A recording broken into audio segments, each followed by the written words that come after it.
Laptop academy के platform पर आप सभी का स्वागत है।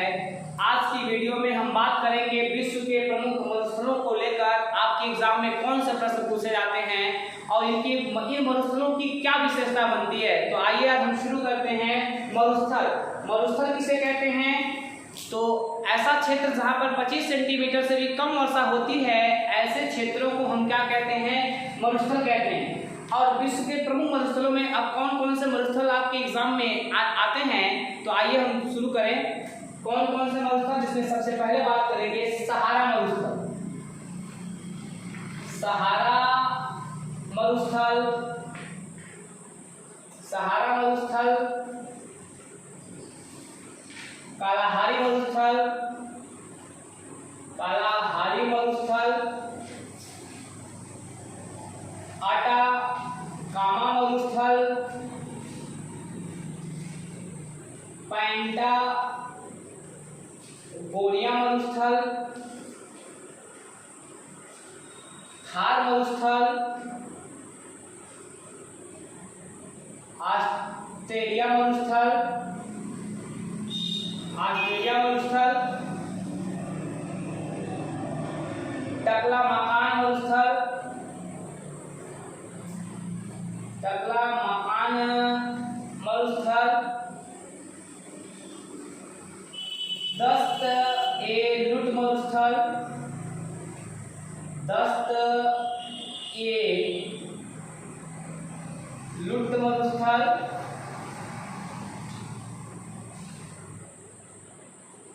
रब-अल-खाड़ी मरुस्थल,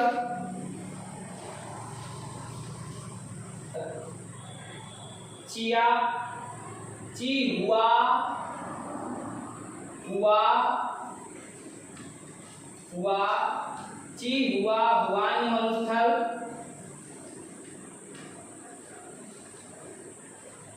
तो सहारा के मरुस्थल की क्या विशेषता बनती है? पहला ही प्रश्न इससे बनता है कि सहारा के मरुस्थल अफ्रीका महाद्वीप के कितने देशों में फैला है। तो अफ्रीका महाद्वीप के देशों को याद रखना आसान नहीं है, क्योंकि इससे दो टाइप के प्रश्न बनते हैं कि सहारा का मरुस्थल अफ्रीका के कितने देशों में फैला है, कौन कौन से देश में फैला है या कौन कौन से देश में नहीं फैला है। तो इन अफ्रीका में फैले सहारा के मरुस्थल को हम ट्रिक्स के माध्यम से याद रखते हैं। पहला प्रश्न, सहारा का मरुस्थल अफ्रीका के कितने देशों में फैला है। जब देशों पूछा जाए कि अफ्रीका के कितने देशों में फैला है, तो 10 देशों में। कितने?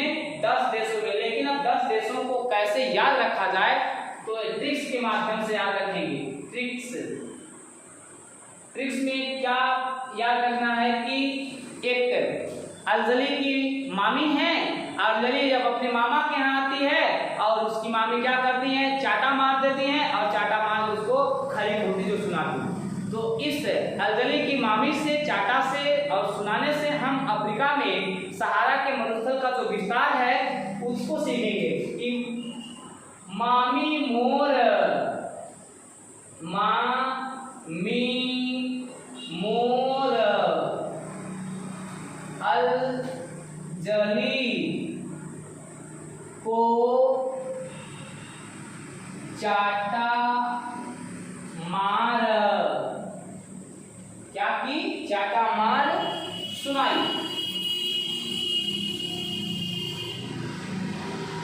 मामी मोर अलजली को चाटा मार सुनाई।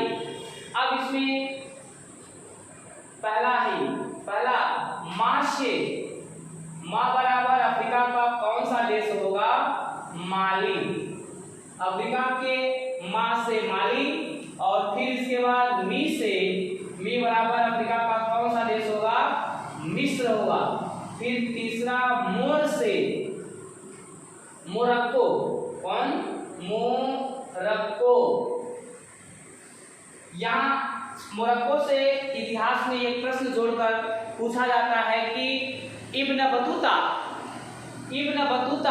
विदेशी किसके शासनकाल में भारत आया? तो मोहम्मद बिन तुगलक के। मोहम्मद बिन तुगलक के शासनकाल में कौन सा विदेशी भारत आया? तो इब्न बतूता। कौन आया था? Ibn Battuta. Ibn Battuta. Ibn Battuta किसके शासनकाल में भारत आया? तो मोहम्मद बिन तुगलक के शासनकाल में भारत आया। और इब्न बतूता किस देश का रहने वाला था? तो ये अफ्रीका के मोरक्को देश का रहने वाला था। और इसने कौन सी पुस्तक लिखी थी? तो रेहला पुस्तक। इब्न बतूता ने कौन सी पुस्तक लिखी? तो रेहला पुस्तक किसने लिखी? तो इब्न बतूता ने लिखी। फिर इसके बाद चौथा, अल से अल्जीरिया। अल्जीरिया। फिर पांचवा, ली से अफ्रीका का कौन सा देश होगा? लीबिया होगा। और फिर को एक टाइटल रख देते हैं। को का मतलब आपको कुछ नहीं जानना है, ये क्या है? टाइटल। फिर छठवां, चा से, चा बराबर 4। सातवां, टा बराबर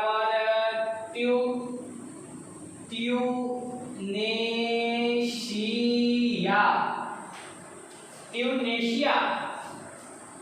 और आठवां, माल बराबर मारिटानिया। और नौवां, सु बराबर सूडान। नौवां सूडान। और 10वां, नाई बराबर नाइजर। और देखिए नाई से नाइजीरिया भी होता है, लेकिन यहाँ नाई से नाइजर याद रखना है। तो अफ्रीका महाद्वीप के कुल कितने देशों में सहारा के मरुस्थल का विस्तार है या फैला है? तो कितने? 10 देश में है। तो 10 देशों में ये कौन कौन से हैं? ये 10 देश माली, मिस्र, मोरक्को, अल्जीरिया, लीबिया, चाड, ट्यूनेशिया, मॉरिटानिया, सूडान और नाइजर। ये प्रश्न यहाँ से पिछले बार यूपीपी में पूछा गया था कि अफ्रीका के किस देश में सहारा के मरुस्थल का विस्तार है या सहारा के मरुस्थल का विस्तार नहीं है। तो बस यही 10 देश में सहारा का मरुस्थल का विस्तार है, बाकी जो भी ऑप्शन में आता है वह विस्तार नहीं है। तो इससे दो टाइप के प्रश्न बनेंगे। पहला कि सहारा का मरुस्थल का विस्तार अफ्रीका के किस देश में है, और दूसरा किस देश में नहीं है। अब अफ्रीका के सहारा के मरुस्थल की अगली क्या विशेषता बनती है? तो अगली विशेषता कि विश्व का सबसे बड़ा मरुस्थल कौन सा है? विश्व का सबसे बड़ा मरुस्थल सहारा। विश्व का सबसे बड़ा मरुस्थल, विश्व का सबसे बड़ा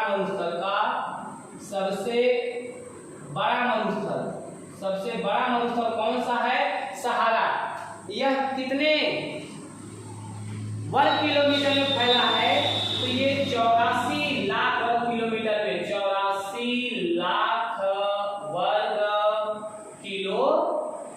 किलोमीटर में अफ्रीका में क्या है? फैला है। तो विश्व का सबसे बड़ा मरुस्थल कौन सा है? सहारा का मरुस्थल है। कितना क्षेत्रफल पर फैला है? 84 लाख वर्ग किलोमीटर में फैला है। और विश्व का सबसे गर्म मरुस्थल कौन सा है? गर्म मरुस्थल। विश्व का सबसे गर्म मरुस्थल कौन सा है? तो सहारा का मरुस्थल। विश्व का सबसे गर्म मरुस्थल सहारा का मरुस्थल। विश्व का सबसे बड़ा मरुस्थल सहारा का मरुस्थल। सहारा का मरुस्थल अफ्रीका के कितने देशों में फैला है? तो कितने देशों में? 10 देशों में। अब इसका अगला प्रश्न बनता है कि सहारा के मरुस्थल में कौन सी जनजातियां निवास करती हैं? जनजातियां निवास करती हैं। तो जनजातियां जब पूछा जाए तो इन जनजातियां क्या होती हैं? ऐसे मानव समूह जो मानव के सभ्यता और संस्कृति से अलग होकर अपने सभ्यता और संस्कृति बना लेता है, उसे हम क्या कहते हैं? जनजाति कहते हैं। तो सहारा के मरुस्थल में कौन सी जनजाति पाई जाती है? तो बद्दू। कौन सी जनजाति पाई जाती है? बद्दू जनजाति। बद्दू।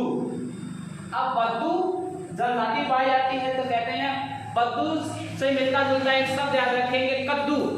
बद्दू बराबर कद्दू। कद्दू क्या? कोहड़ा। अब कोहड़ा को बढ़ने के लिए क्या चाहिए? सहारा चाहिए। बिना सहारा के ये जो है कद्दू कभी बढ़ेगा नहीं बढ़ेगा। इसको बढ़ने के लिए या तो जमीन चाहिए या धरातल चाहिए, या पेड़ चाहिए, या तो मंडई चाहिए। तो कह सकते हैं ना कि सहारा चाहिए, कद्दू को सहारा चाहिए, उसी प्रकार से बद्दू को क्या चाहिए, सहारा चाहिए। तो बद्दू जनजातियां कहाँ निवास करती हैं, सहारा के मरुस्थल में। सहारा का मरुस्थल किस महाद्वीप में फैला है, तो महाद्वीप जब पूछता है तो सीधे सीधे क्या बताएंगे, अफ्रीका महाद्वीप में फैला है। तो ये सहारा मरुस्थल से आपके क्या होते हैं, एग्जाम में प्रश्न बनते हैं। अब अगले मरुस्थल की बात करेंगे हम।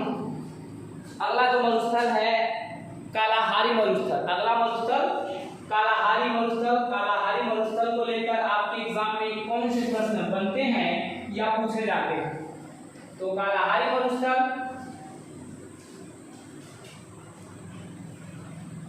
कालाहारी मरुस्थल किस महाद्वीप में है। पहला प्रश्न पूछा जाए कि कालाहारी मरुस्थल किस महाद्वीप में है, महाद्वीप पूछा जाए, महाद्वीप पूछा जाए तो किस महाद्वीप में, अफ्रीका महाद्वीप में। किस महाद्वीप में, अफ्रीका महाद्वीप में। अब पूछा जाए किस देश में, जब देश पूछा जाए किस देश में, तो जब देश पूछा जाए तो क्या, बोत्सवाना में, बोत्सवाना देश में फैला है। और जब पूछा जाए कि कालाहारी मरुस्थल में कौन सी जनजातियां निवास करती हैं, जनजाति पूछा जाए, जनजाति, जनजाति पूछा जाए तो जनजाति कौन सी जनजाति, बुशमैन, बुशमैन जनजाति। बुशमैन जनजाति कहाँ निवास करती है, कालाहारी मरुस्थल में। अब इस कालाहारी मरुस्थल में बुशमैन जनजाति को हम कैसे याद रखेंगे कि हमेशा स्थायी रूप से बना रहे, तो सीधे सीधे कह लीजिए ना, ये एक बुढ़ा व्यक्ति हो गया, यानी एक व्यक्ति है, ये व्यक्ति है, यह व्यक्ति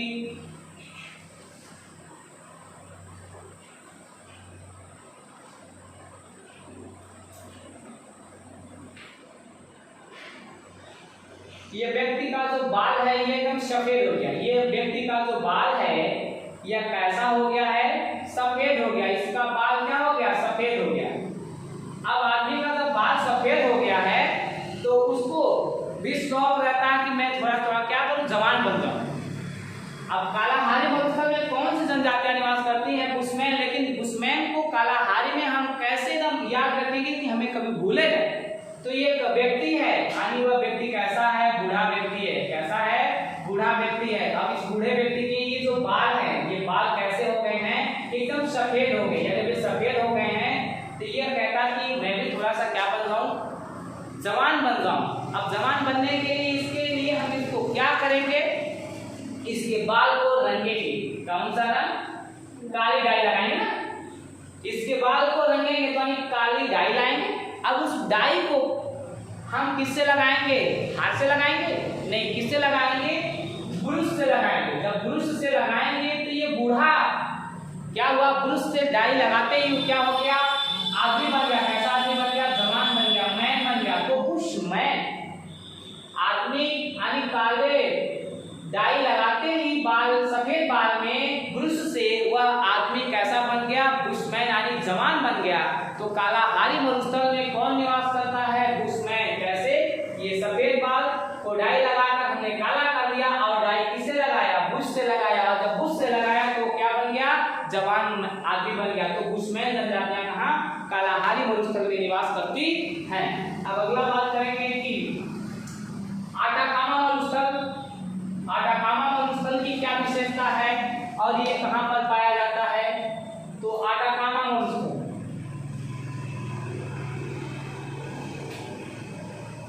आटाकामा मरुस्थल की पहली विशेषता बनती है कि आटाकामा मरुस्थल किस महाद्वीप में पाया जाता है। महाद्वीप जब पूछता है आटाकामा मरुस्थल महाद्वीप किस महाद्वीप में, तो सीधे सीधे पहले बताना हमें दक्षिणी अमेरिका में, अमेरिका महाद्वीप में। अब दक्षिणी अमेरिका महाद्वीप के किस देश में, जब देश पूछता है किस देश में, तो सीधे बताना होगा उत्तरी चिली में। किधर, उत्तरी चिली में। और इसकी क्या विशेषता बनती है, इस मरुस्थल की सबसे बड़ी विशेषता बनती है कि विश्व का सबसे शुष्क मरुस्थल कौन सा है। विश्व का सबसे शुष्क मरुस्थल, विश्व का या संसार का या दुनिया का सबसे शुष्क मरुस्थल, शुष्क मरुस्थल कौन सा है? तो मरुस्थल कौन सा है? अटाकामा मरुस्थल। क्यों शुष्क है? देखिए, इस देश का नाम है, ये जो देश है, इस देश का नाम है चिली। इस देश का नाम क्या है? चिली। इस देश का नाम चिली है। और दुनिया की सबसे लंबी पर्वत श्रेणी का नाम है एंडीज, जो यहीं पर है। दक्षिणी अमेरिका के पश्चिमी भागों में ये जो पर्वत है, इस पर्वत का नाम क्या है? एंडीज पर्वत।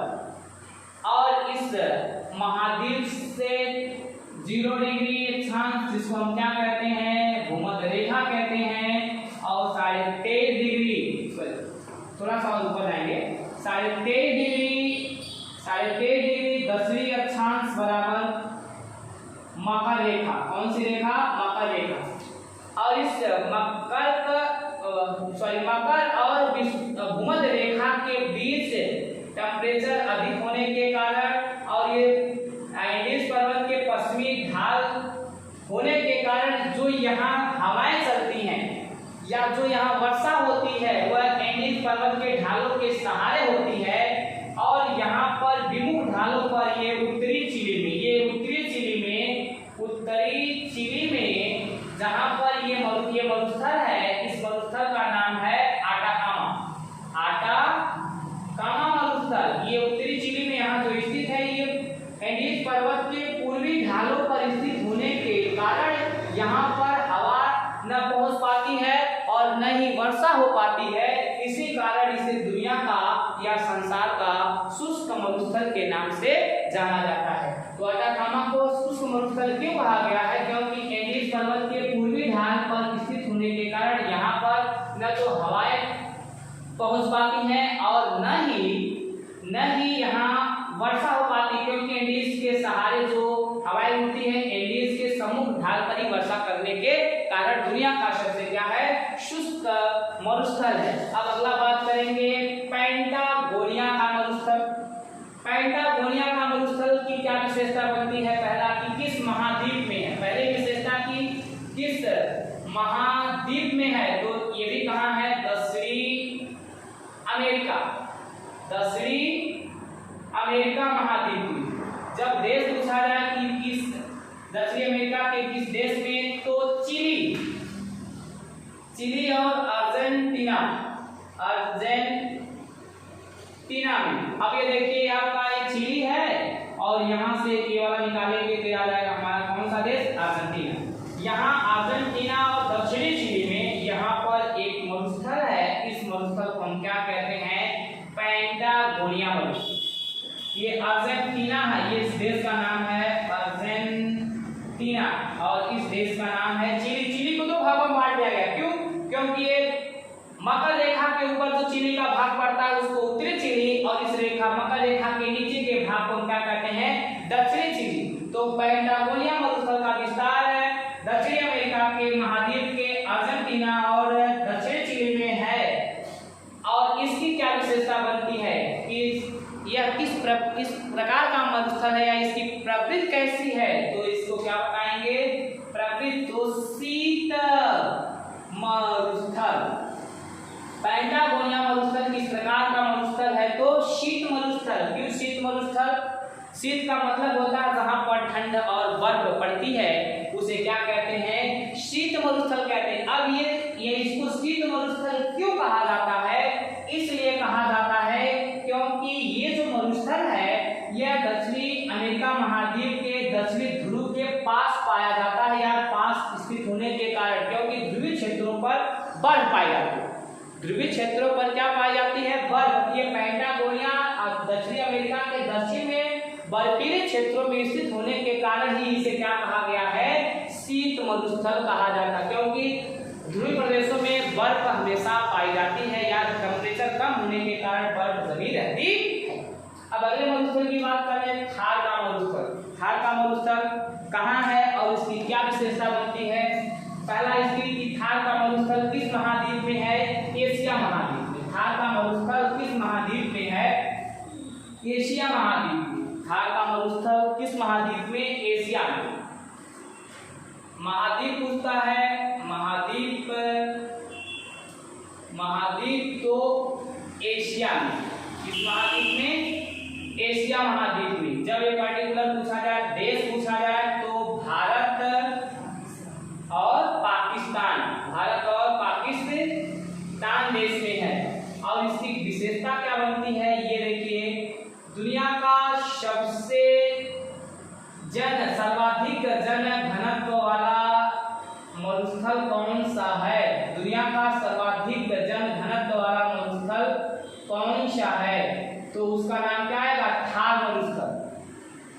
ये राजस्थान आई, ये तो भारत, और इसके पड़ोसी देश का नाम इधर क्या है? पश्चिमी पड़ोसी देश का नाम क्या है? पाकिस्तान। तो पाकिस्तान और भारत के ये जो बीच में रेगिस्तानी क्षेत्र है, इस रेगिस्तानी क्षेत्र में जो मरुस्थलीय क्षेत्र है, इसी मरुस्थलीय क्षेत्र को हम क्या कहते हैं? थार का मरुस्थल कहते हैं। और इसकी क्या विशेषता बनती है कि विश्व का सर्वाधिक जन घनत्व वाला मरुस्थल कौन सा है, या किस मरुस्थल में सबसे अधिक जनसंख्या निवास करती है? विश्व का सर्वाधिक जनसंख्या वाला या सर्वाधिक आबादी वाला मरुस्थल कौन सा है? थार का मरुस्थल।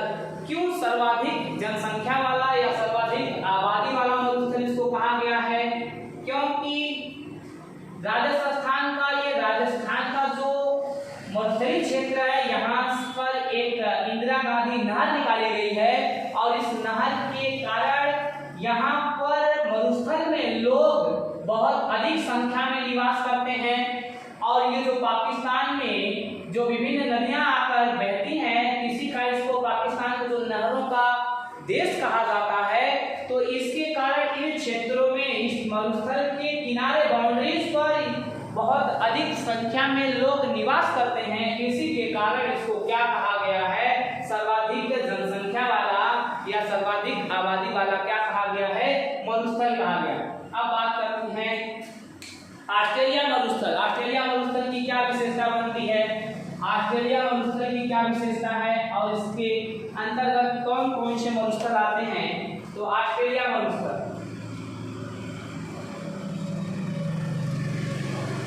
ऑस्ट्रेलिया मरुस्थल पूछा जाए किस महाद्वीप में? महाद्वीप में तो सीधे ऑस्ट्रेलिया महाद्वीप में।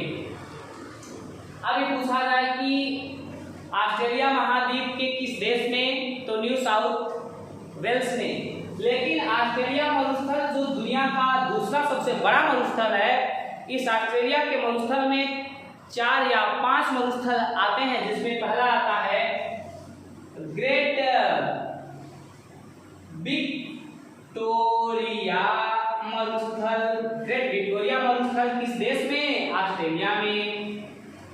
ग्रेट सैंडी मरुस्थल किस देश में? ऑस्ट्रेलिया में। फिर इसके बाद सिम्पसन मरुस्थल किस देश में? ऑस्ट्रेलिया में। फिर चौथा गिब्सन मरुस्थल किस देश में? ऑस्ट्रेलिया में। और जो पांचवा है ग्रेट स्टुअर्ट मरुस्थल। ये पांचों मरुस्थल, इन पांचों मरुस्थल के समूह को ही क्या कहा जाता है? ऑस्ट्रेलिया मरुस्थल कहा जाता है। तो इसमें सबसे इंपॉर्टेंट क्या पूछा जाता है? ग्रेट विक्टोरिया मरुस्थल किस देश में है? ऑस्ट्रेलिया में। यहाँ पर न्यू साउथ वेल्स में ये मरुस्थल ऐसे यहाँ पर एक है, और एक मरुस्थल यहाँ है, और एक मरुस्थल यहाँ है, और ऑस्ट्रेलिया के एक मरुस्थल यहाँ और एक मरुस्थल यहाँ। ऑस्ट्रेलिया में बहुत 5 मरुस्थलों के समूह को ही ऑस्ट्रेलिया मरुस्थल, और ये विश्व का दूसरा सबसे बड़ा मरुस्थल ग्रेट विक्टोरिया मरुस्थल किस देश में? ऑस्ट्रेलिया। ये पांचों मरुस्थल सभी कहाँ हैं? ऑस्ट्रेलिया में ही है, और इन पांचों के समूह को ही ऑस्ट्रेलिया मरुस्थल के नाम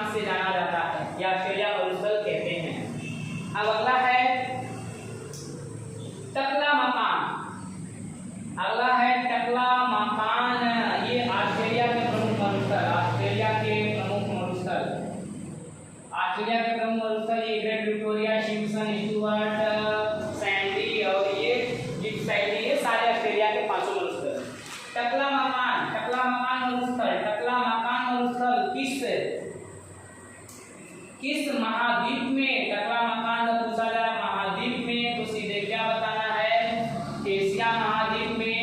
देश पूछा जा रहा है किस देश में? तो चीन में। किस देश में? चीन में। फिर इसके बाद 10 एलुट मरुस्थल किस देश में? 10 एलुट मरुस्थल देश की बात करता है तो ईरान में। और ये जब पूछा जा रहा है महाद्वीप तो एशिया महाद्वीप में। 10 एलुट मरुस्थल किस महाद्वीप में? एशिया में। देश किस देश में? तो ईरान में। ईरान देश में ये 10 एलुट मरुस्थल है। फिर रुब अल खाड़ी मरुस्थल किस महाद्वीप में? एशिया में। रब अल खाड़ी मरुस्थल महाद्वीप पूछता है तो एशिया में। और देश पूछता है तो सऊदी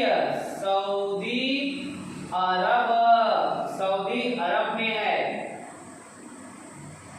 और इसके बाद अगला आएगा चिहुआहुआन मरुस्थल महाद्वीप पूछता है तो उत्तरी अमेरिका में। और फिर उत्तरी अमेरिका के किस देश में? तो मैक्सिको में। कहाँ पर? मैक्सिको में है। और एक मरुस्थल की और बात कर लें, गोबी मरुस्थल। कौन सा मरुस्थल? गोबी मरुस्थल। गोबी मरुस्थल किस महाद्वीप में? एशिया में। कहाँ पर? एशिया में। और एशिया का सबसे बड़ा मरुस्थल कौन सा है? गोबी मरुस्थल। एशिया का सबसे बड़ा मरुस्थल, एशिया का सबसे बड़ा मरुस्थल गोबी मरुस्थल किस महाद्वीप में? एशिया में है। देश पूछता है किस देश में? चीन और मंगोलिया में। चीन और मंगोलिया देश में गोबी मरुस्थल है। और यह मरुस्थल कैसा मरुस्थल है? यह भी कैसा है? शीत मरुस्थल। कैसा है? शीत मरुस्थल।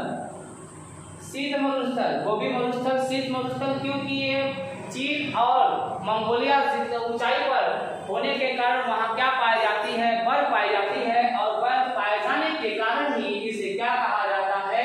शीत मरुस्थल के नाम से जाना जाता है। और एक मरुस्थल है जिसको कहते हैं अरेबियन मरुस्थल। कौन सा मरुस्थल? अरेबियन मरुस्थल। अरेबियन मरुस्थल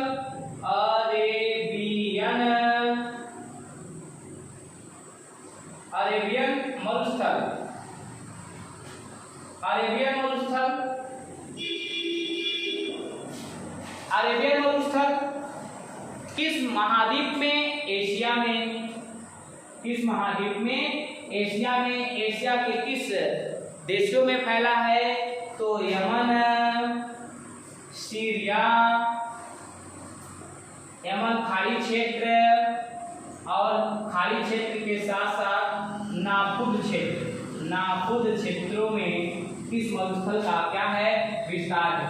तो आज की वीडियो में बस मरुस्थल को लेकर यही प्रश्न बनते हैं। और कल की वीडियो में हम बात करेंगे शुष्क क्षेत्रों को लेकर। तब तक हमारे साथ क्या करिए और एकेडमी के साथ बने रहिए। इस वीडियो को ज़्यादा से ज़्यादा आप लोग क्या करिए? शेयर करिए। और क्योंकि इस वीडियो का लाभ पेट में तैयारी करने वाले अन्य बच्चों को मिले और ये वीडियो आपको पसंद आए तो लाइक, शेयर और सब्सक्राइब जरूर करिए। लाइव टॉप एकेडमी की ओर से आप सभी का क्या धन्यवाद।